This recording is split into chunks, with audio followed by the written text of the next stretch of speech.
আসসালামু আলাইকুম। আজকে যথারীতি বাসায় প্ল্যান চলতেছে ইলিশ মাছ খাওয়ার। তো ইলিশ মাছ কী দিয়ে খাবো, আম্মা বলল যে বেগুন আর আলু দিয়ে ঝোল করবে। তো যে প্ল্যান সেরকম কাজে নেমে গেলাম আমরা। তো ইলিশ মাছ ভালো করে পরিষ্কার করে ইলিশ মাছে দেওয়ার জন্য যা যা দরকার, যেমন পেঁয়াজ, কাঁচামরিচ, সাথে আলু এবং বেগুন, এগুলো প্রসেসিং করে আমরা রেডি করতেছি সবার আগে।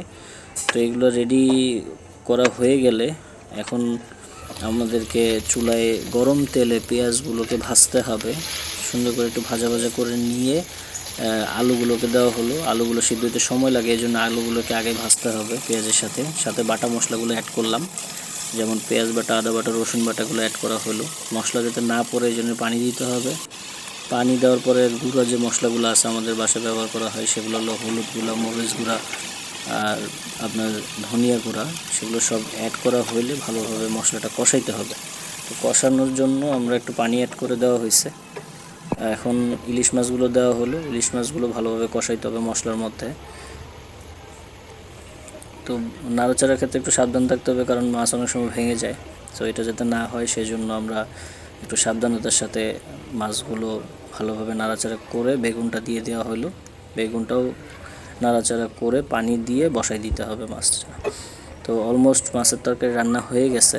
তো কালারটা দেখতে মাশাআল্লাহ অনেক সুন্দর আসছে। তা আমি আর লোভ সামলাতে পারলাম না, সবচেয়ে বড় পিসটা নিয়ে খাইতে বসে গেলাম। সাথে একটু বেগুন, একটু আলু এবং ঝোল নিলাম, দেখি খাইতে কেমন লাগে।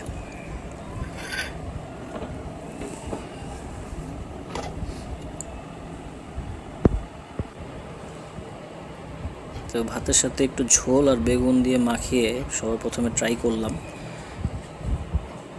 মুখে নেওয়ার পরে মনে হইলো যে স্বাদের আসলে কোনো তুলনা নাই। মায়ের হাতের রান্না সবসময় ভালো হয়। সো আপনারাও ট্রাই করবেন বাসায়।